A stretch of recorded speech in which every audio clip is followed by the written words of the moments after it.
Paano kung isang sikreto ang mabubunyag at hindi mo alam kung paano yon tatanggapin? Pero ang tawag ng katarungan ang dapat magwagi. Ako si Jamila at ito ang aking kwento. Bago ko po simula ng istorya, huwag kalimutang mag-subscribe bilang suporta sa ating channel. Lumaki ako sa simbahan, Miss Clark, kasama ang 3 pare na itinuring ko na ring ama, lalo't sila na ang nakamulatan ko. Mabait ang 3 paring nagpalaki sa akin. Ang hindi ko lang sinasang-ayunan na desisyon nila para sa akin ay maging isang madre ako. Ayaw ko nun, Miss Clark. Hindi ko nga alam kung bakit gusto nila akong maging ganon. Hindi ko nga talaga maintindihan ang sarili ko. Lumaki man ako sa simbahan, pero malayo ang loob ko sa Diyos. Wala akong galit sa Kanya o ano, pero iba talaga ang nararamdaman ko. Jamila, pakiabot ka yung rosaryo sa aparador. Gagamitin namin yan ni Father Gabriel mamaya sa novena. Saan po ba nakalagay, Father? Sa aparador nga ka ako. Abutin mo na lang dyan. Di ko kasi mabitawan tong plancha eh. Sige po, Father. Tumayo ako saka naglakad papunta sa aparador. Hindi yun abot ng paningin ko kasi nasa taas pa ng ulo ko. Pero abot naman ng kamay ko. Kinapa ko ang laman ng aparador. Nagulat pa ako nang mapaso ako, Miss Clark. Aray ko, ano ba yun? Oh, ano nangyari sa'yo, Ineng? Kinagat ka ba ng butike? Dapat kasi pumatong ka sa bangko para makita mo kung may butiki ba o wala. Napabuntong hininga na lang ako. Hindi yun butike, sigurado ako. Nagmamadali kong kinuha ang rosaryo saka inilagay sa tapat ni Father Arnold. Lalabas po muna ako, Father. Baka kailangan ng tulong ni Father Felix sa pagpapatuyo ng mga damit sa labas eh. O Sasha, pakitignan mo na rin kay Father Felix yung kagat mo ha. Baka mamaya may infection ka niyan. Opo, Father. Nagmamadali na ako sa paglabas sa simbahan. Nasa likod lang si Father Felix at nagsasampay ng mga damit. Nakakatapos ko lang labahan kanina. Hindi ko ho kasi abot ang sampayan kaya siyang nagsasampay. Imbes na puntahan ko siya ay nagpunta ako sa may gawing tabi. May kubo doon kaya pumunta ako roon at umupo. Gusto kong mag-isip, Miss Clark. Ano bang nangyayari sa akin? Ngayong magdi-18 na ako nararamdaman ko ang mga kakaibang mga bagay na to. Nung nakaraang araw, nasilaw ako at para bang mabubulag nang mapatingin ako sa malaking krus na nasa simbahan. Makasalanan na ba talaga ako? Una, nasilaw. Pangalawa, napaso. Paso talaga yon, Miss Clark. Marka pa nga ang hulma ng krus na talagang pumaso sa kamay ko. Gusto ba talaga ng Diyos na gawin akong madre? Paniguradong yun ang dahilan kaya pinaparusahan niya ako. Hindi ko ho kasi talaga nakikita, Miss Clark, ang sarili ko na maging isang madre. Ang gusto ko'y maging artista. Gumaganap sa isang pelikula na madalas kong nakikita sa maliit na TV namin. Oh, Jamila, darito ka na pala. Napalingon ako at nakita ko si Father Felix. Sa mukha pa lang niya'y masasabi ng siya'y matanda na talaga. Si Father Felix kasi ang pinakamatanda sa 3 pare na nasa simbahan. Si Father Gabriel naman, ang pinakabata. Nasa edad 30 lang siguro. Father, nandito po pala kayo? Nagpapahangin lang po ako. Hindi yun ang nakikita ko, Ineng. May parang bumabagabag sa'yo at malalim iniisip mo. Ano ba yun? Napabuntong hininga na lang ako, Miss Clark. Dapat ko bang sabihin sa kanya? Sigurado kong hindi niya ako maiintindihan. Ayoko mang magsinungaling kila Father. Hindi ko din po pwedeng sabihin ang tungkol sa nangyayari sa akin. Wala naman kasi silang kaalam-alam na tinututulan ko ang nais nila na maging isa akong madre. Ngumiti na lang ako sa kanya para itago ang tunay na nararamdaman ko. Father, naiisip ko lang ho kasi ang birthday ko. Sa susunod na araw na po yun eh. Kinakabahan lang po ako. Oh, bakit naman? May pabibili ka ba? Okay lang naman Nasa palengke pa naman si Father Gabriel. Wala naman ho, Father. Huwag niyo na po akong isipin. Ay siya, Kung may pabibili ka, magsabi ka lang, Ineng. Kapag nasa kumbento ka na at naging madre, mahirap na bilihin ng mga bagay na gusto mo. Kaya habang may pagkakataon ka pa ngayon kunin mo na ha. Opo, salamat po, Father. Pagkatapos ng pag-uusap namin ni Father Felix, nabuo na ang desisyon ko. Kailangan kong maglayas. Ayokong humindi sa mismong harap nila. Kaya dapat gumawa ako ng ibang bagay. Tamang-tama dahil kinabukasan nun, naging abala sila, Father. Fiesta din kasi, sabay sa birthday ko. Niready nila ang mga dapat gawin. Kaya nagkaroon ako ng pagkakataong mag-impake ng kakarampot kong mga gamit. Dinala ko na rin ang maliit na alkansya ko. Maliit lang ang perang naipon ko. Bago pa lang din kasi akong nagsisimulang mag-alkansya, kaya maliit pa talaga ang laman nun. Nag-iwan naman ako ng sulat para sa kanilang tatlo. Masakit man sa loob ko, pero kailangan kong umalis doon para gumawa ng sarili kong desisyon. Wala na akong sinayang na pagkakataon, Miss Clar. Nagmamadali na akong umalis. Sumakto naman na may dumaang tricycle, kaya agad akong sumakay at nagpahatid sa hintayan ng bus. Mabilis din ako nakasakay sa bus. Wala akong siguradong pupuntahan, Miss Clar. Hindi na kasi ako nakapag-isip ng matagal tungkol dito. Desisyon na akong desisyon. Pero isa lang ang pupuntahan ng bus at yun ay ang syudad. Sigurado na mauubos ang pera ko pampamasahe. Pero pakiramdam ko naman, magiging okay ang kapalaran ko doon. Ilang oras lang ay nakarating na din kami sa syudad. Mabilis ang takbo ng bus kaya ganon. Pagkatapos kong magbayad sa tiket bumaba na din ako. Unang pagkakataon kong makapunta sa syudad at talagang nakakalula.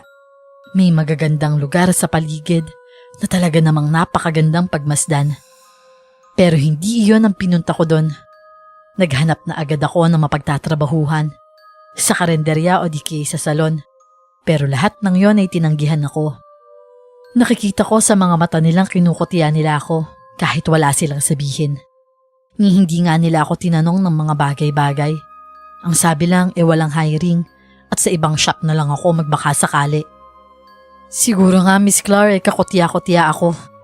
Malaki ang t-shirt na suot ko na pinarisan din ng mahabang bestida.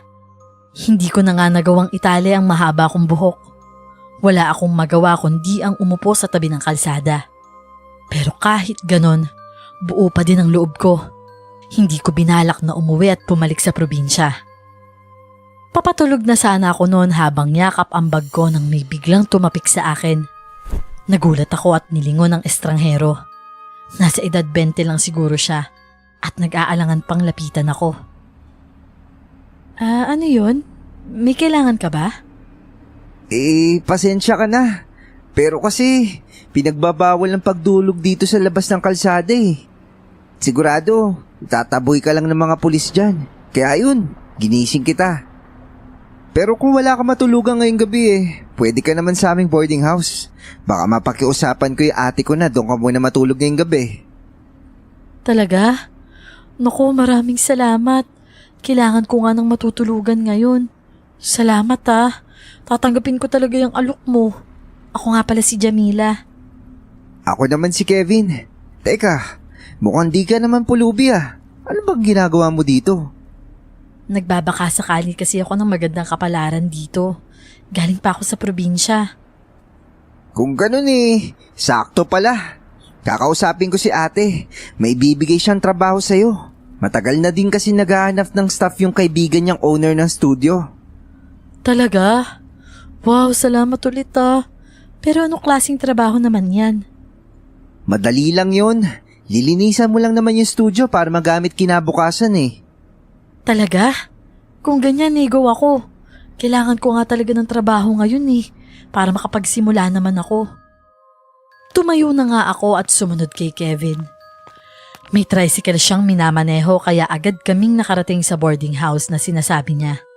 Nakilala ko din agad ang ate Katrina niya. Mabait naman. Mabuti naman at nahanap ka nitong kapatid kong si Kevin. Stress na din kasi talaga ako sa paghahanap ng staff Wala kasing tumatanggap sa trabaho kapag nalaman nilang 300 lang ang sweldo bawat araw. Maliit lang din naman kasi yung lilinisan Sayang din daw sa oras kung 300 lang. Okay na ho yun sa akin. Kailangan ko ho ng trabaho eh. O siya, sige. Kakausapin ko na agad yung kaibigan ko para bukas na bukas din makapagsimula ka na ha. Sige ho. Maraming salamat po talaga. Inilagay ko ang bag ko sa isang kwarto. Di yun gaanong malaki. Sakto sa isang tao lang talaga. Okay na din kaysa may kasama ako sa kwarto. Hindi rin kasi ako sanay, Miss Clark. Ilang sandali pa'y kinatok ako ni Katrina, ang ate ni Kevin. Jam, papasok na ako ah. Pinagbuksan ko naman siya ng pinto, Miss Clark. Ano po yun, ate? Magsisimula ka na agad bukas ah. Ihatid ka ni Kevin sa building tapos hihintayin ka naman ng guard doon. Tsaka huwag ka mag-alala. Libre ka sa boarding house dito. Maliit lang kasi ang sweldo kaya di na kita sisingilin. Total hulog ka ng langit din naman sa akin eh. Matagal na talaga ako naghahanap ng staff eh. Naku, maraming salamat talaga Ate Katrina. Naku, wala yun, Jam. O, maiwan na kita ha. Kailangan mo nang matulog dahil maaga kayong aalis. Dapat 2:30 nakaalis na kayo para saktong 3:00 makapaglinis ka na doon. Hindi kasi pwedeng maabutan ka pa ng mga staff doon eh. Dapat pagdating nila malinis na. Sige ho, Ate Katrina. Good night. Umalis na si Katrina at naiwan naman ako sa kwarto. Sumasakit ang tiyan ko dahil hindi pa ako kumakain simula nang umalis ako sa simbahan. Pero kaya ko pa din naman, Miss Clark. Okay lang din sa akin ang 3:00 na trabaho. Sa probinsya kasi ako naman ang gumagawa ng mga bagay-bagay. Maaga akong nagluluto at naglalaba. Kaya madali lang sa akin ang gumising ng maaga. Nakatulog na din ako ilang sandali pa. Nagising ako dahil sa mga katok. Si Kevin ang nasa labas at gustong magkape na ako. Dahil aalis na din daw kami ilang sandali pa. Naghilamos lang ako at nagtoothbrush saka nagpunta na din sa kusina para magkape. Maaga talaga ako nagigising dahil kailangan ko pa mamasada. Ikaw, mukhang sanay na sanay ka maagang bumangon ah. Ni hindi ka na nga naghihikab pa oh. Oo Kevin, sanay talaga ako. Si Ate Katrina ba?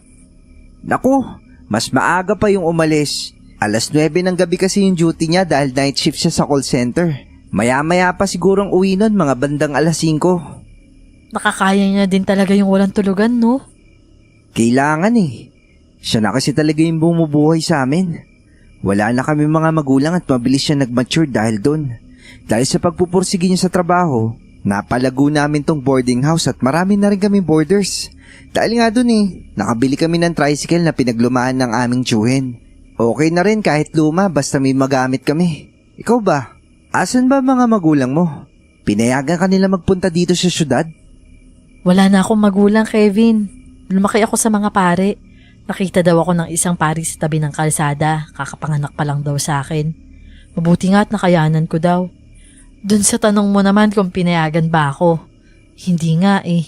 Hindi na ako nagpaalam eh. Sigurado naman di sila papayag. Naku, malapit na pala mag 2:30. Uy, tapusin mo muna yung pagkakape mo at lalabas muna ako para i-check yung tricycle ha. Mag-ayos-ayos ka na kasi alis na tayo. Oo, sige Kevin. Ilang sandali pa'y binabaybay na ng tricycle ni Kevin ang daan papunta sa building. Makwento siya kaya di ko namalaya ng biyahe. Mabilis kaming nakaabot doon. Nagpaalam lang si Kevin at bumaba na din ako. Sinalubong naman ako ng guard. Ikaw ba yung sinasabi ni Katrina? Oo, Manong Guard. Ikaw ba yung magtuturo sa akin kung saan? Oo, tara. Itinuro niya sa akin ang lugar na dapat kong linisan. Malaki-laki din yon pero kaya namang linisan. Kompleto sa mga gamit. Ay siya, bababa na ako ining para makapagsimula ka na. Sige ho, Manong. Salamat ah. Kumuha na ako ng basahan at balde saka nagsimulang maglinis. Sakto sa orasang nasa harap, natapos na ako sa ginagawa ko. 5:00. Napabuntong hininga ako saka nagpahinga. Dumating na ang iilang staff na mag-6 na. Ikaw ba yung Jamela? Yung bagong hired cleaner dito? Yes ma'am, ako po yun. Aba, ang galing Matagal-tagal na din since may last cleaner dito eh. Oo nga, kami na nga lang ang naglilinis dito eh. Di naman namin trabaho yun. Mabuti nga tinawagan ako ni Katrina kanina eh. And she told us about you. Magaling ka sa paglilinis ha. Halos makita ko na talaga yung reflection ko dito sa tiles. Salamat po ma'am. Mauna na ho ako ah. Okay. Anyway, ang galing mo ah. Ang usapan kasi 6:30 dadaanan na ako ni Kevin. At yun nga ang nangyari. Mabilis lumipas ang mga araw kapag nagugustuhan mo ang trabaho mo, Miss Clark. Ang mga araw ko doon ay naging linggo. At ang linggo naman ay naging buwan. Hindi ko namamalayan ang mabilis na takbo ng panahon. Minahal ko na talaga ang trabaho ko.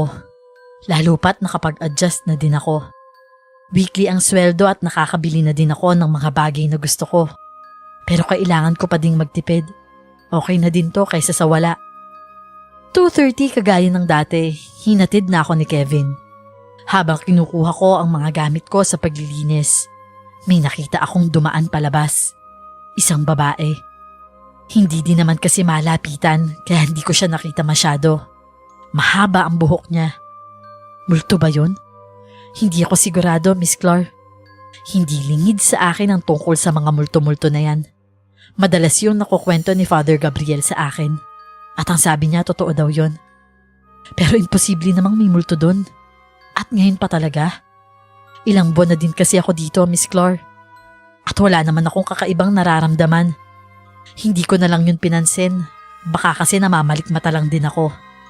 Mabilis kong natatapos ang trabaho ko kaya lagi akong pinupuri ng mga staff doon. Masarap yun sa feeling, Miss Clark. Alam mo, magaling talaga yung si Jam. Masyadong mahal ang trabaho niya eh. Kaya may care talaga. Oo nga eh. Parang si Miss Bianca lang din. Mahal din nun ang trabaho eh. Kaya yun, napakagaling din sa acting. Eh di ba siya yung main lead ngayon doon sa horror na isushoot natin ni na Derek? Hala, seryoso ba? Wow, makikita ko na siya in person. Kinakabahan tuloy ako. Crush na crush ko yun si Miss Bianca eh.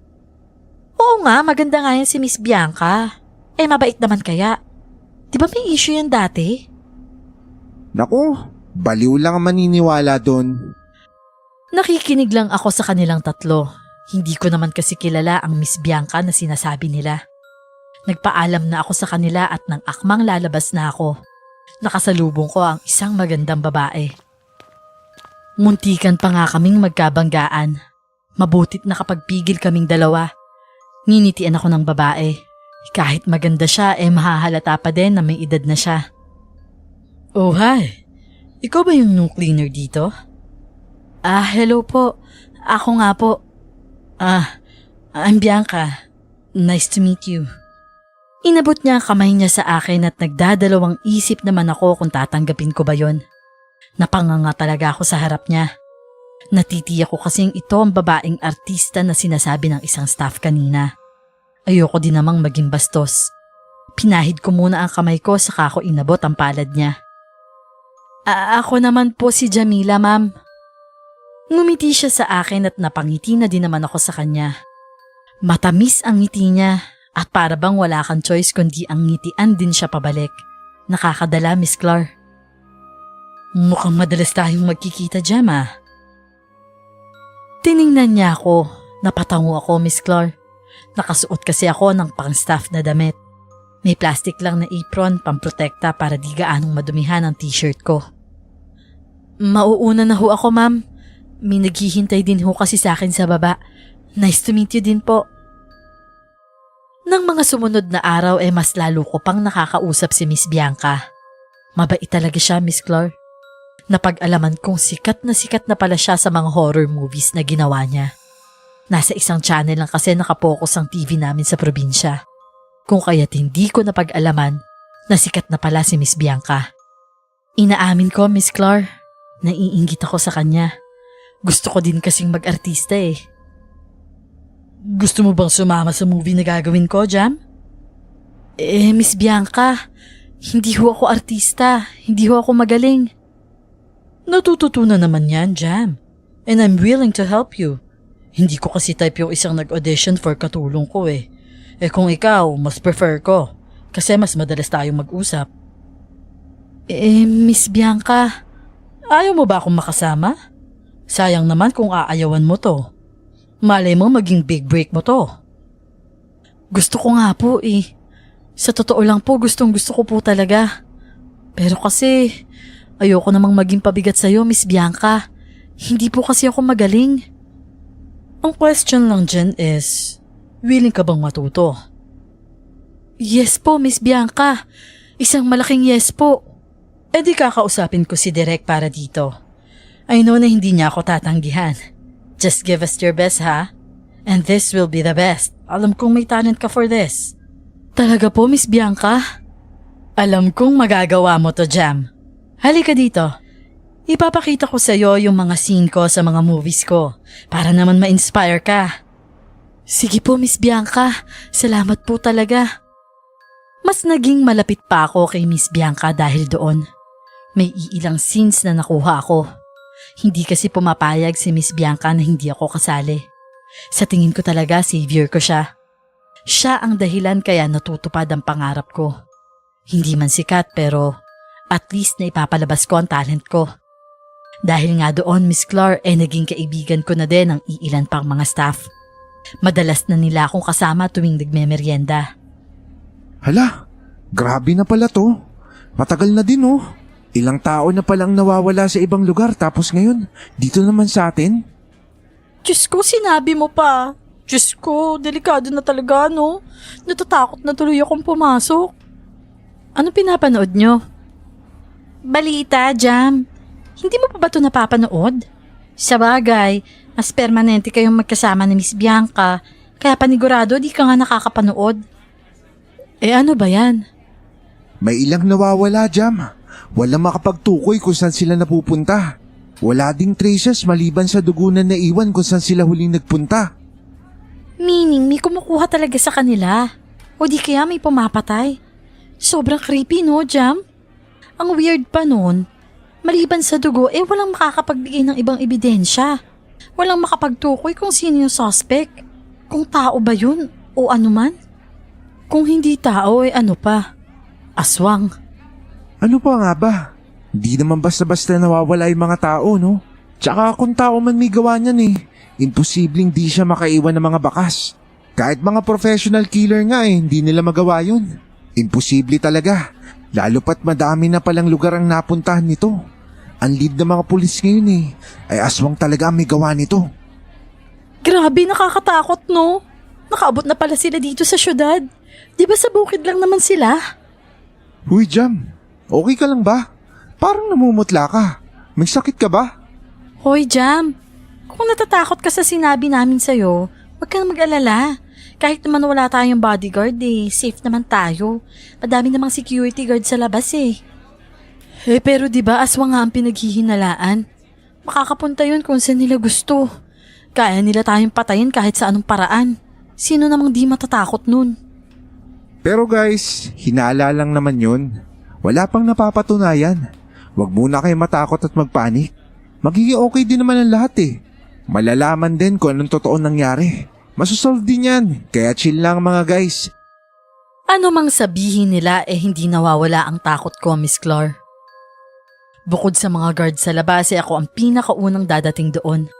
Dahil kahit artista na ako minsan, ginagawa ko pa din ang dati kong trabaho. Di nga lang kagaya talaga dati na dinadaanan lang ako ni Kevin pagkatapos kong maglinis.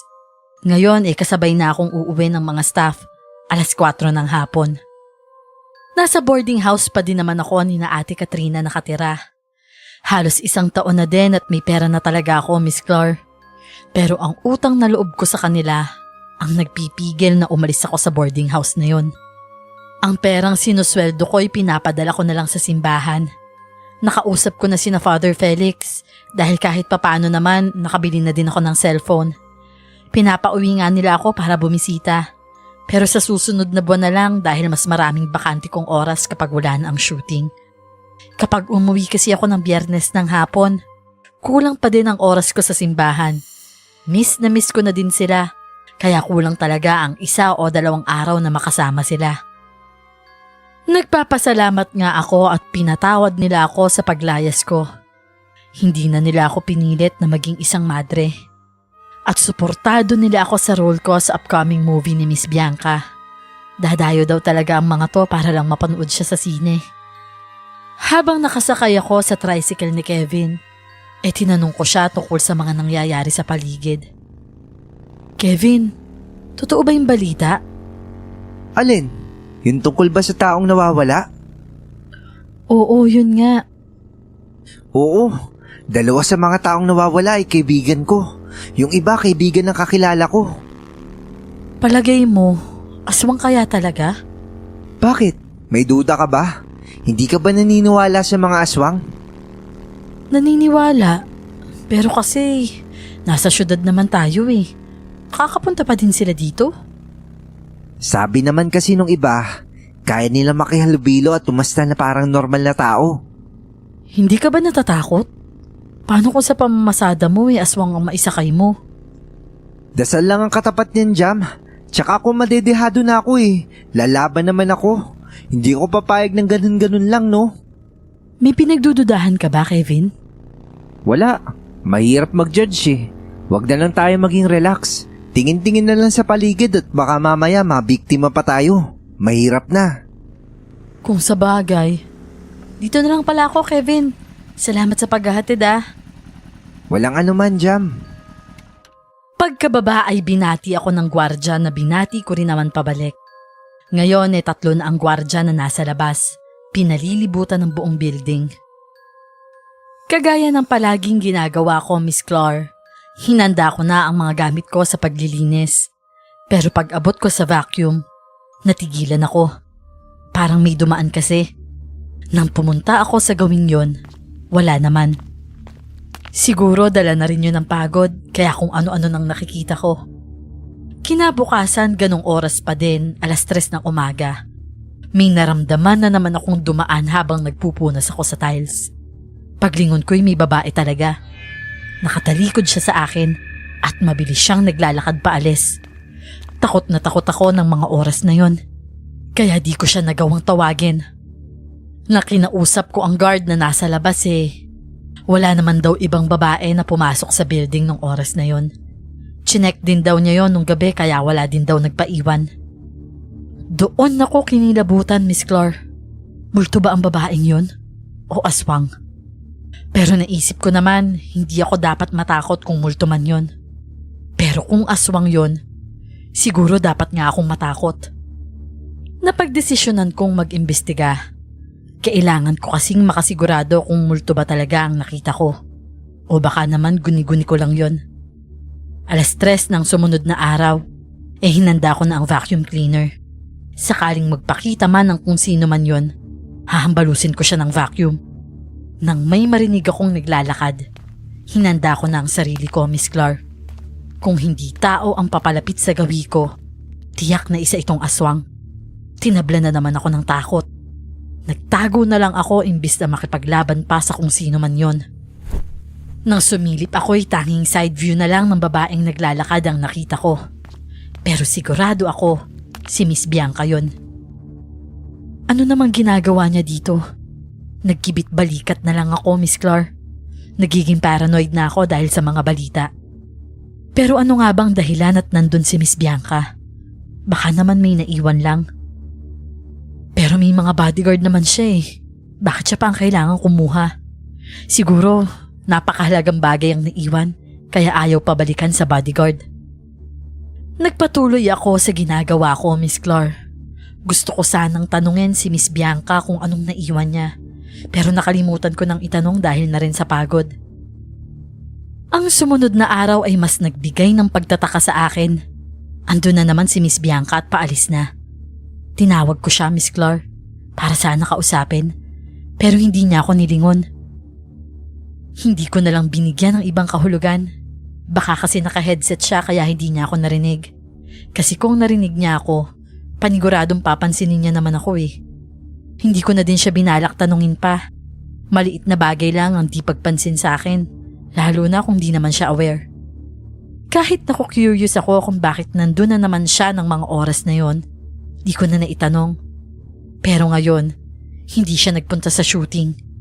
5 araw na lang ang shooting pero mukhang mag-a-adjust pa dahil hindi siya sumipot ngayon. Kanina lang nakita ko pa nga siya. Nasaan kaya si Miss Bianca, no? Siguro yung nilalagnat. Uso pa naman ang lagnat ngayon. Eh, di ba okay naman siya kahapon? Sino naman kayang nakahawa sa kanya ng sakit? Magsasalita pa sana ako para ikwento na nakita ko siya kanina. Pero pinatawag na kami ng direktor na bukas na lang daw ang shooting dahil may lagnat nga daw si Miss Bianca at hindi makakapasok. Umuwi na lang din ako sa boarding house. Huling scene na lang kasi at kailangan na talaga ang presensya ng main lead. Hindi ko rin naman matawagan si Miss Bianca kahit close na kami. Nahihiya pa din akong hingin ang number niya. Nakakapag-usap naman kasi kami sa set kaya pakiramdam ko hindi na kailangan yon. Naabutan ko pag uwi si Katrina. Umiiyak habang nakatingin sa malayo. Ate Katrina, okay ka lang ba? Anong problema? Jam, yung kaibigan ko kasi sa call center. Isa siya sa mga nawawala. Kahapon lang magkasama pa kami. Nagpaalam lang siya sa akin na may date pa daw siya kaya nauna siyang umalis. Akala nga namin nakita sila ng boyfriend niya pero ngayon ni-report na siya na missing. Yung boyfriend naman niya kinukumbulsyon kaya hindi nakapunta sa tagpuan nila. Kalma ka lang ate. Baka nalising lang yun sa isang bar kaya hindi nakauwi. Kagaya ng ibang tao na nawawala. Jam, ganun din ang nangyari sa kanya. Dugo lang ang naiwan. Hala, Ate Katrina. Uy, ate, anong nangyari? Bakit ka umiiyak? Jam, anong nangyari? Nawawala kasi yung kaibigan ni ate sa call center eh. Kagaya sa nangyari sa iba pang nawawala. Teka Kevin, maaga ka yata ngayon. Nagmamadali talaga ako. Alam mo kasi, Jam, natagpuan ko yung mga buto na nawawala. Ano? Saan, Kevin? Saan? Dahil sa pamimilit ni Ate Katrina, nagpunta nga kami sa lugar kung saan itinapon ang mga buto. Natatakpan yon ng tambak ng mga basura, kaya hindi agad mapapansin. Isang basurero daw ang isa sa mga nakakita, kaya agad nagtawag ng pulis. Buto talaga yon ng mga tao. Marami ng pulis doon at tinatakpan na ang mga buto. May iilang pamilya din na umiiyak na nandun. Sigurado kasi nila na ang anak nila ang mga buto na yon. May mga damit din kasi doon bilang pagkakakilanlan sa mga anak nila. Isa na nga ang call center na kaibigan ni Ate Katrina. May damit na pang call center doon at mas presko pa ang dugo kaysa sa iba. Wala nang iba pang makakagawa nun. Tanging aswang lang.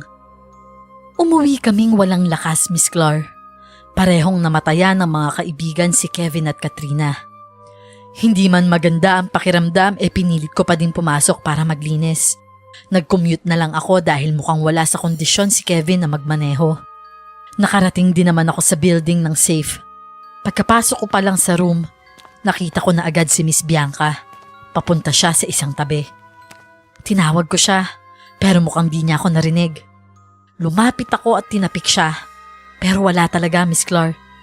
Dire-diretso lang siyang naglakad. Hindi ko na pinansin ang lansang na amoy ko pagkatapik ko sa kanya. Ako naman ang madumi dahil sa paglilinis. Kaya paniguradong sa akin galing kung may lansa at dumiman. Dahil hindi naman na ako umuwi, nakasama ko sa break time si Miss Bianca. Tinanong ko siya kung bakit nandun siya sa building sa ganong oras. Ano bang nakakalimutan niya at bakit di niya ako pinansinon? Pero wala akong nakuhang sagot. Umiiling lang siya tsaka napakunot noo. Hindi daw niya alam ang sinasabi ko. Pinabayaan ko na lang din dahil baka ayaw lang din niyang sabihin.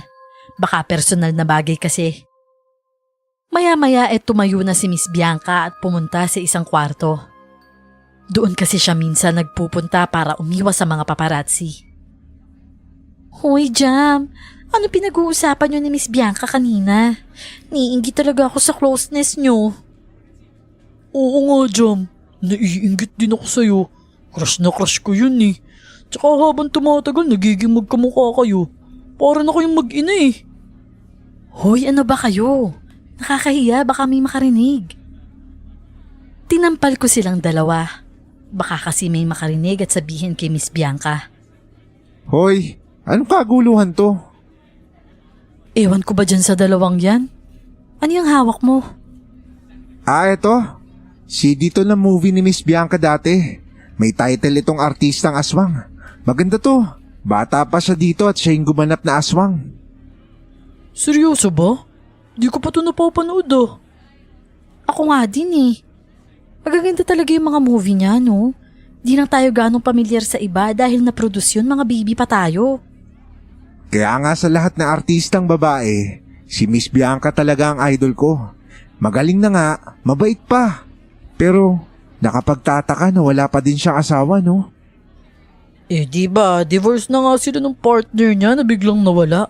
Siguro natakot na kasuhan ni Miss Bianca kaya nawala. Sana nga ganun lang.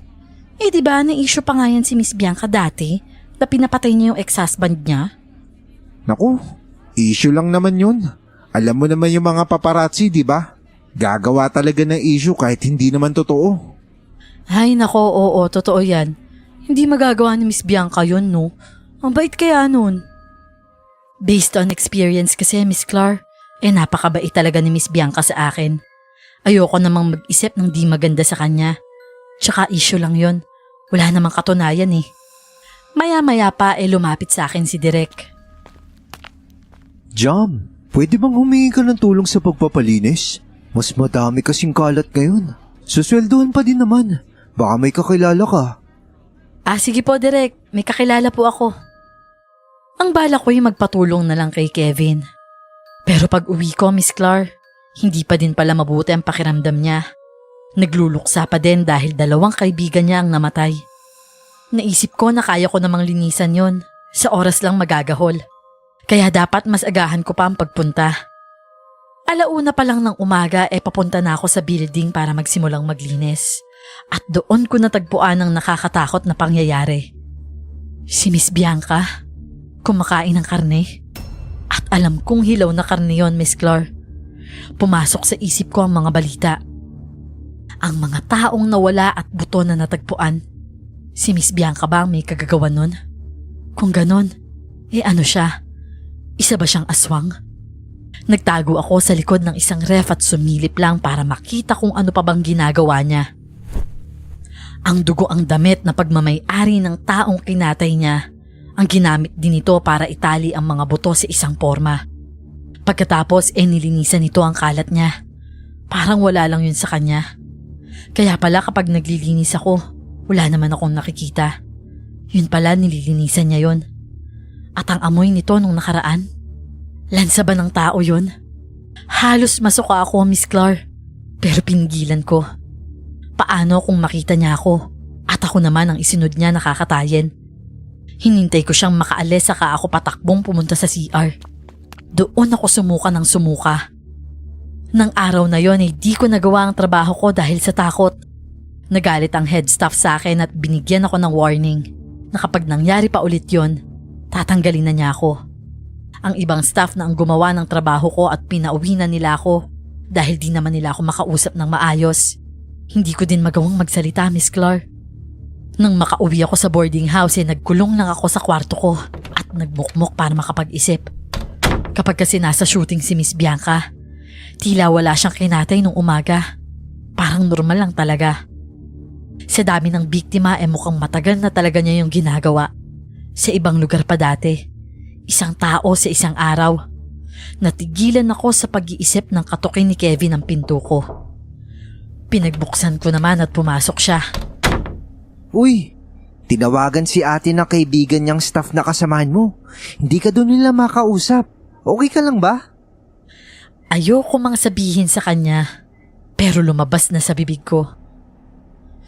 Kevin, sa tingin ko, si Miss Bianca ang pumatay sa mga kaibigan niyo. Ano? Anong pagbibintang yan, Jam?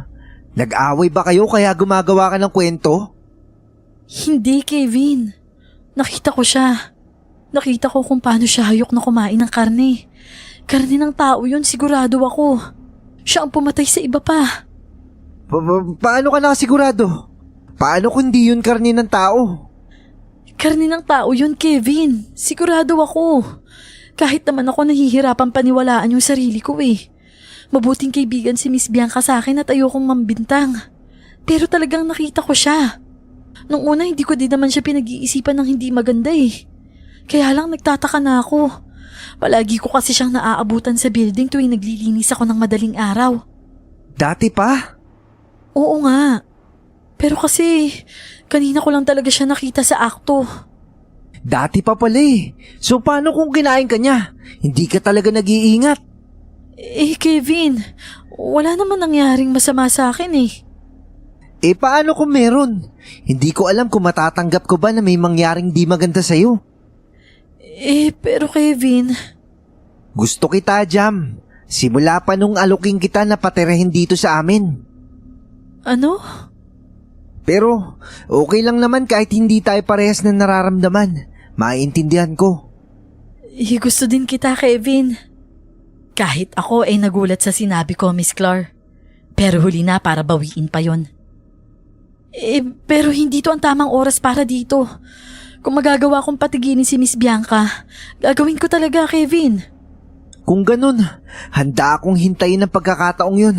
Tutulungan kita patigilin si Miss Bianca. Sigurado ka ba dyan? Oo, at least nasa tabi mo ko, di ba? Pero ano bang plano? Kung yung mga pulis nga ay hindi kayang patumbahin ang isang aswang, paano natin siya mapipigilan?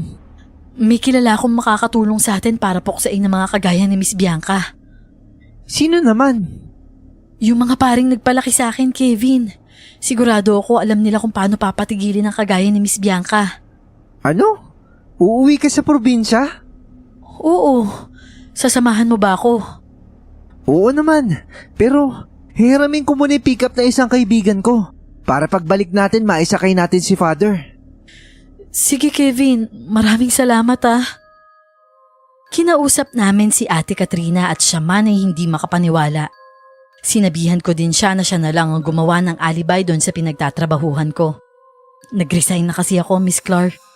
Nakahiram nga kami ng pick-up. Mabilis magpatakbo si Kevin kaya agad kaming nakarating sa probinsya. Agad akong sinalubong ni Father Gabriel. Ineng, kayo pala. Ano ba nangyari? Halat papasukin mo muna ang mga yan bago mo tanungin, Father Gabriel. Niyakap ko silang dalawa, Miss Clar. Namiss ko talaga sila. Niyakap din naman nila ako pabalik. Oh, ano ba nangyari at biglaan yata ang uwi mo, Ineng? Tsaka sino itong binatang to? Nobyo mo ba? Hindi ho, Father. Tsaka nandito ho kami ngayon dahil sa isang aswang. Aswang? Sinong aswang? Napalingon ako sa kaniyakap din si Father Arnold. May nakilala ho akong babae doon, Father. Napakabait naman niya eh. Siya ho yung kinukwento ko, si Miss Bianca. Aswang ba ka mo? Oho, Father. Hindi kaya nagkakamali ka lang, Ineng. Masyado nang malayo ang syudad para sa mga aswang. Totoo ho ang sinasabi ko, Father Gabriel. Father, nagsasabi po ng totoo si Jamila. Yung ilang kaibigan ko ang nabiktima ng aswang na yun. Nagkatinginan sina Father sa kahinawakan ng kamay ko. Wala ba siyang ginawa sa'yo? Wala naman ho, Father. Nagtataka lang ako kasi tuwing nakikita ko siya, wala siya sa sarili. Pagkatapos niyang kumain, naglalakad siya na parang wala siyang ginawa. Nung tinawag ko siya, parang di niya ako narinig. Ilan tao na ba ang nabiktima niya? Madami na ho, Father Arnold. Balitang-balita ho yun sa lugar namin eh. Nako! Kung madami na ang nakain niya, mas magiging malakas na siya kaysa dati pa. Umuwi nga ho ako dito para humingi ng tulong sa inyo, mga Father. Paano ko ho siya mapapatigil? Jamila, Ineng, wag mo na lang yung isipin pa. Dumito na lang tayo at pabayaan mo na ang mga aswang na yun doon. Hindi ho, Father. Kailangan ko ho siyang mapigilan bago pa man siya makapambiktima ng iba pang tao. Naku, tulungan niyo po kami, Father, para kahit papano makuha namin ang hustisya para sa mga kaibigan kong pinaslang niya at saka po sa iba niyang biniktima. Father, pakiusap po. Hindi natin siya kakayanin. Malalakas sila at mas lalo pang lalakas kapag nakapatay ng tao. Tsaka, kung tunay na madami siyang napatay na tao, wala na tayong magagawa pa sa lakas niya. Kahit holy water, hindi epekto sa kanya. Nako, may kakilala ko lumalaban sa kagaya niyang aswang. Pero malayo pa yun dito. Sino ho, Father? Mystica ang pangalan niya. Dati siya manghuhula pero naging ermitanyan na siya ngayon. Hindi ko na siya nakikita pa pero alam ko naman kung nasan siya ngayon. Ay siya, pupuntahan ko na siya para humingi ng tulong. Sasama po kami, Father. Mas mapapadali ka po kung gagamitin natin tong pick-up. Ay siya, sige. Sigurado ba na matutulungan niya tayo, Father? Narinig ko na rin ang tungkol sa kanya, Jamila. At totoong handa siyang tumulong kung aswang ang pag-uusapan. Tara na't mapuntahan na ang lugar niya. Sige ho. Pero teka lang, may tumatawag ho sa akin ho. Sagutin ko lang ho ah. Sige, iho. Hello, Kevin. Ikaw ba to? Ang ate Katrina mo. Tinangay ng aswang na si Bianca. Ano? Saan? Dito sa building namin. Ipinagkalat kasi ng ate mo na aswang ang artista na yun. Nagulat nga kami nang bigla na lang siyang dumating dito at tinangay ang ate mo. Teka po, pupuntahan ko siya. Teka lang, Kevin. Ano nangyayari? Ang ate Katrina, Jam. Tinangay siya ni Bianca. Kailangan natin siya mailigtas. Hindi tayo aabot sa oras kung pupuntahan pa natin ang lugar ni Mystica. Bumalik na kayo sa syudad kasama ni Father Arnold at Father Gabriel. At ako naman na pupunta kay Mystica. Hahabol na lang ako sa inyo. Sasamahan ho kita, Father. Huwag na, Ineng. Sige na, umalis na kayo. Baka ano pang gawin niyang Biancang yan sa ate ni Kevin. Father, ano ang gagawin namin? Unang beses pa ho namin makakaengkwentro ng aswang. Huwag kayong matakot, Father Gabriel. Ang holy water, asin at bawang ay sapat na para mapigilan pansamantala ang aswang. Magdala din kayo ng rosaryo. I-corner niyo siya habang di pa kami nakakarating ni Mystica. Ihahanda ko na ang mga holy water, asin at bawang. Salamat, Father Arnold. Kevin, ihatid mo na si Father Felix sa hintayan ng bus para mas madali siya makapunta kay Mystica. Pagbalik mo, aalis na din tayo para magpunta sa syudad. Sige ho, Father. Mabilis na umalis sina Kevin at Father Felix papunta sa sakayan ng bus. Sina Father Arnold at Father Gabriel naman ay inilagay sa malaking bagang mga holy water, rosaryo, asin at bawang. Gusto ko nga sanang tumulong, pero baka masunog na naman ang balat ko. Kaya nanatili ako sa gilid habang nag-iisip kung anong pwedeng gawin. Nung makabalik si Kevin ay agad na din kaming sumakay sa pick-up at dire-diretso na din yung tumakbo patungo sa syudad. Habang nasa daan ay naririnig ko ang pagdadasal ni na Father Gabriel at Father Arnold sa likod. Nasa harap kasi kami ni Kevin, Miss Clore. Tiningnan ko si Kevin. Kitang-kita ko sa mukha niya ang takot. Pareho kaming nag-aalala para sa kaligtasan ni Ate Katrina. Magiging okay siya, Kevin. Huwag kang mag-alala. Naku, sana nga, Jam. Hindi ko alam kung anong gagawin ko kapag may nangyaring masama sa kanya. Malapit na ba tayo? Oo, nasa syudad na ho tayo. Hindi naman po kalayuan dito yung building na pinagtatrabahuhan ng ate ko. Kaya pala nararamdaman ko na ang malakas na pakiramdam. Ayun ho, nasa rooftop po sila ng building. May mga pulis po doon pero wala naman po magagawa yun sa pagliligtas kay ate. Naku, baka mapahamak yung ate ko. Andito na tayo. Jam, tulungan mo nga ako sa pagbitbit ng bag. Sige ho, Father. Bumaba na kami sa pick-up at saka diretsyong tinungo ang rooftop.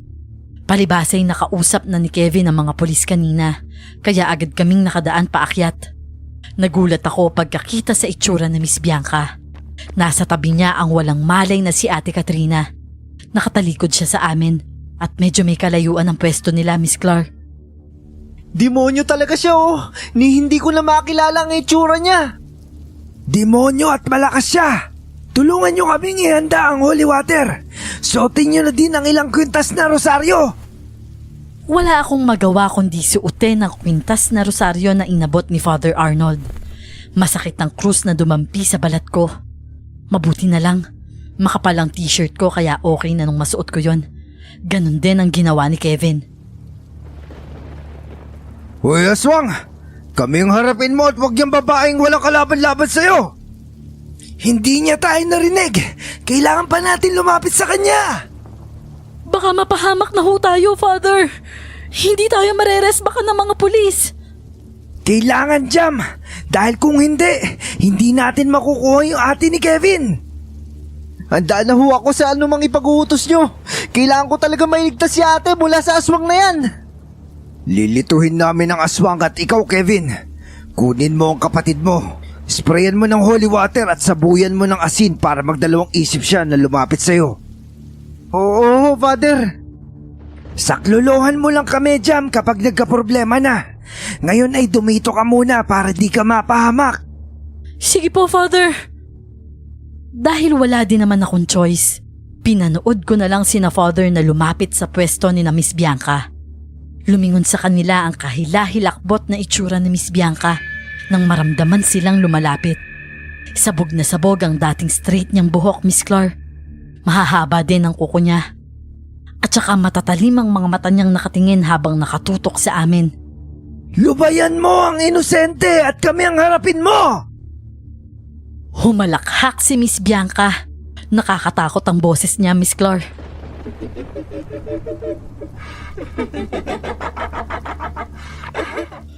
Huwag kayong makialam dito! Miss Bianca! Huwag mo po siya sasaktan! Ano po bang ginawa niyang kasalanan sa'yo? Pinagkalat niya ang tunay kong pagkatao. Sinira niya ang imaheng matagal kong binuo. Pinaghirapan ko. Pero, totoo naman po ng lahat ng yun. Hindi ka ba naaawa sa mga biktima mo? Marami kang pinaslang pero hindi mo gustong tanggapin ang katotohanan na aswang ka. Wala ako sa wisyo sa tuwing nangyayari ang mga krimen na yon. Pero ngayon, nasa wisyo na ako. At ang ate mo ang una kong bibiktimahin para mas lalong lumakas ang kapangyarihan ko.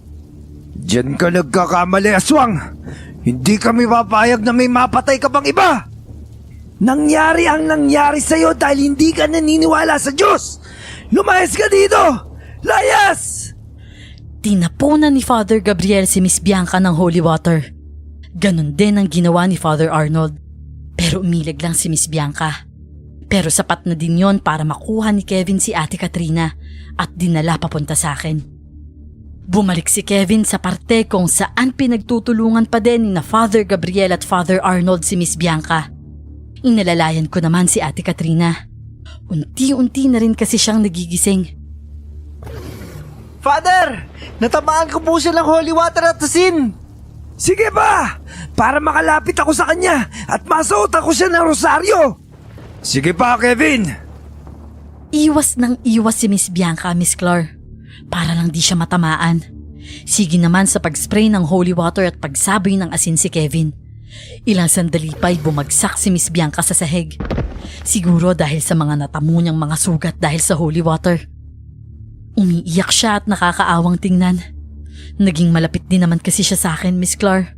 Pero hindi ako nagpatinag. Hindi siya dapat kaawaan. Ang mga kagaya niya'y salot sa mundo. Mabilis na hinawakan ni Father Gabriel ang kaliwang braso ni Miss Bianca. At sa kanang braso naman si Father Arnold. Kevin! Buhusan mo na siya ng mas marami pang holy water at asin! Ito na po! Pero masyadong malakas si Miss Bianca. Kahit marami siyang sugat nagawa pa rin niyang kumawala sa pagkakahawak ng dalawang pare. Tumilapon sina Father sa magkabilang direksyon. Ang papalapit na si Kevin ay sinakal ni Miss Bianca. Doon na ako gumawa ng aksyon, Miss Clar. Mabilis akong tumakbo papunta sa banda kung nasaan si Kevin. Bitawan mo siya, Miss Bianca! Naging mabuti ako sa iyo, Jamila. Pero ito pang igaganti mo sa akin. Ginagawa ko lang kung anong tama, Miss Bianca. Kahit hirap si Kevin dahil sa pagkakasakal ni Miss Bianca sa kanya, nagawa pa din niyang mayakap ang aswang. Jam! Isuot mo sa kanya yung rosaryo! Lumingon-lingon ako pero wala akong nakitang rosaryo na nasa malapit. Ang tanging suot ko lang. Hinubad ko yon sa kaininda ang sakit dahil nahawakan ko mismo ang krus. Agad akong lumapit sa kanila pero nakaiwas si Miss Bianca at sinipa ako. Nabitawan niya si Kevin, Miss Clar. Pero hindi pumayag ng ganun-ganun si Kevin. Hinubad niya ang rosaryong suot niya at saka tumayo para yon ang maisuot kay Miss Bianca. Pero nakahanda na ang aswang. Umigkas ang mahahaba niyang kuko patungo sa liig ni Kevin. Wag! Wag! Huli na, Miss Clar. Nakikita ko na ang dugong umaagos sa leeg ni Kevin. Bumitaw si Miss Bianca sa leeg ni Kevin, tsaka malakas na tumawa. Tumakbo ako sa kinaroroonan ni Kevin. Si Miss Bianca naman ay tumalon pa ibaba. Pagsilip ko'y wala na siya doon. Si ate! Kevin! Kevin! Ano nangyari? Kevin! Ate! Mahal na mahal kita! Huwag ka muna magsalita, Kevin. Dadalhin ka namin sa ospital. Hindi ko na kaya. Hindi ko na kaya, ate. Hindi. Kayanin mo, Kevin. Hindi mo ako pwedeng iwan ng ganun-ganun na lang. Kevin! Hindi! Jam! Kevin! Mahal kita, Jam. Tandaan mo yan. Kahit ano mangyari. Di ba nangako ka sa akin na di mo ako iiwan? May pangako ka pang gagawin natin kapag natapos na ang kasamaan ni Miss Bianca. Kevin! Sa tingin ko, hindi lang ito masasama. Ang kamay ni Kevin na hawak-hawak ang kamay ko'y bumitaw na. Bumagsak yon sa tabi niya at dun din ay nalaman kong iniwan na niya ako. Kami ni Ate Katrina. Nang hihina man ay tumayo ako at walang lakas na naglakad. Inalalaya naman ako ni Father Gabriel nang muntik na akong mabuwal sa pagkakatayo. Nakatakas siya! Oh, nandito na pala si Mystica at si Father Felix. Patawad ko na huli kami ng dating. Nilingon ko si Father Felix at ang kasama niyang babae. Ang babae ay nakatitig sa akin. Tila ba nagulat siya nang makita ko. Mga padre, gusto ko kayo makausap ng palihim. Kasama na ang babaeng ito. Sige, Mystica. Sa likod ng building kami dinala ni Mystica. Hindi pa man tuluyang nakakapasok. Hinila na niya ako palapit sa kanya. Saka pinaupo sa harap niya. Mystica! Bakit?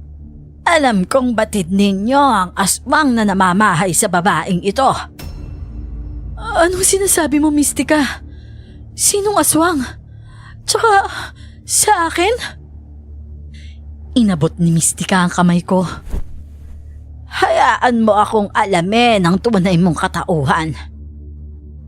Tinignan ko nang may pagtatanong sina Father, pero nag-iwas sila ng tingin. Tama ba ang narinig kong sinabi ni Mystica? Aswang din ako, Miss Clar. Sa pag-iwas nila Father, alam kong may alam sila. Anak ka ng aswang na yon. Nino, ni Miss Bianca? Iniwan ka niya dati sa may kalsada dahil sa takot niyang maging kagaya ka rin niya. Hindi, Mystica. Imposible yan. Hindi ako aswang. Jam, alam namin na may pagdududa ka na rin. Nasusunog ang balat mo kapag nakakahawak ka ng krus. Hindi namin sinabi sa'yo dahil alam namin ang pinagdadaanan mo. Tsaka oo, matagal na namin alam na anak ka ng isang aswang. Unang araw pa lang nung mapulot ka namin. Yun yung dahilan kaya gusto ka namin maging madre. Iniisip namin na mas magagabayan ka ng Diyos sa magandang landas at hindi matulad sa iyong ina. Totoo bang lahat ng yan, Father? Hindi naman talaga aswang ang nanay mo. Pero nalahian siya nang dumayo siya sa isang lugar. Sa tuwing alas 12 hanggang alas 12:30 nagiging siyang aswang. At normal na tao naman siya kung hindi ganyang oras. Kaya pala. Pero ba't di niya ako sinakta nung tinapi ko siya? Alas 2 yun at aswang pa siya. Pagkatapos talaga nilang kumain nawawala sila sa kaisipan. Yung panahong yun bumabalik ang pagiging tao niya. Pero andun pa din ang pagiging aswang. Kaya wala siyang pakiramdam ng mga oras na yon. Hindi ka niya naririnig. Ibig sabihin, wala siyang naaalala sa nangyari? Meron, pero hindi klaro. Kung may pagtataka ka, dapat mo siyang tanungin. Siya? Hindi na siya makakausap ng maayos. Kilala ka niya, iha. Nakakaamoy sila ng kapuan nila aswang. Wala na kaming dapat pang pag-usapan. Hindi ako aswang. Hindi ako kagaya niya. Ikaw ang bahala. Hanapin natin kung nasan siya. Hindi na siya pwede mambiktima pa ng iba. Hindi na kailangan, Father Felix.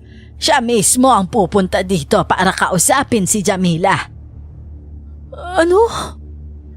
Sa ngayon papalapit na siya dito.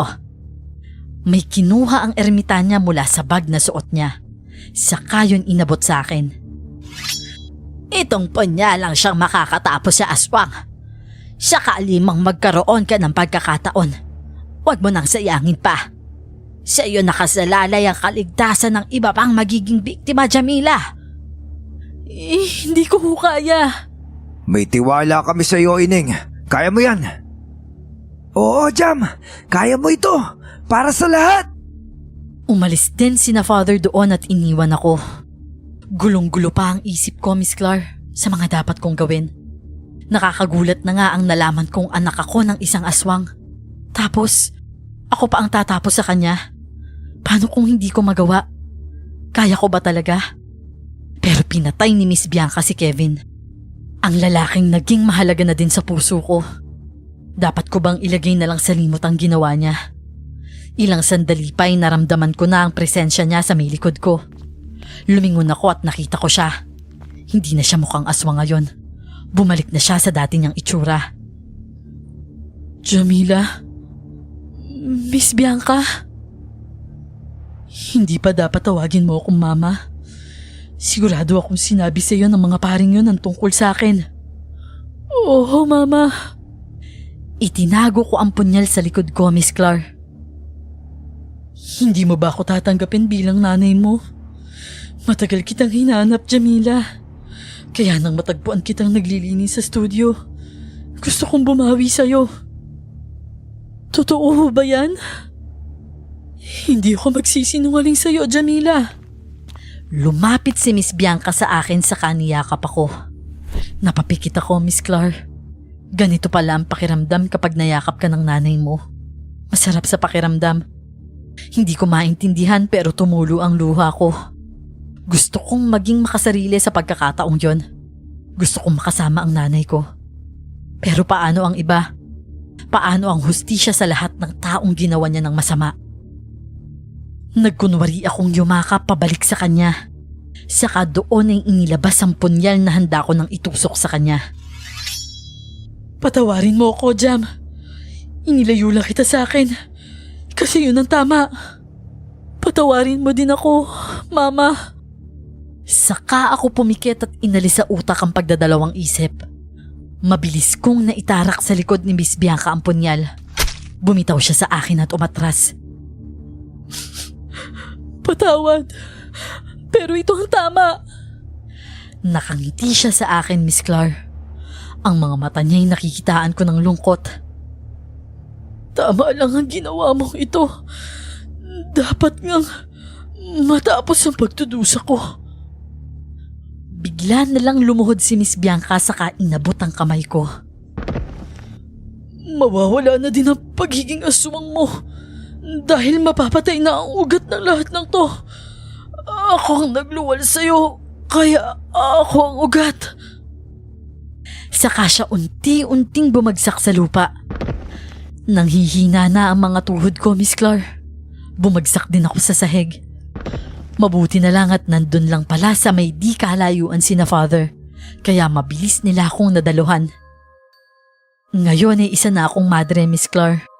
Sinunod ko ang dapat kong gawin. Tama si Miss Bianca. Hindi na ako isang aswang. Nakakahawak na ako ng holy water at krus nang hindi natatakot na baka masunog ulit. Nagpapasalamat ako kay Kevin. May puwang pa rin ang puso ko para sa kanya. Pero mas mahalaga na sa akin ngayon ang mapagsilbihan ng Diyos. Si Ate Katrina, naging okay din naman. Mahirap para sa kanya ang makapag-move on. Pero alam kong pinipilit niyang magpakatatag. 2 taon na din ang nakalilipas, Miss Clar. Kung mamarapatin ay mag-iiwan na lamang ako ng tanong sa inyo, Miss Clar, at sa inyong mga tagapakinig. Kung kayo ang nasa sitwasyon ko at isang aswang ang nanay mo na nakasakit sa ibang tao, ano po ang gagawin nyo? Gagawin mo ba ang tama o magbubulag-bulagan ka sa mali?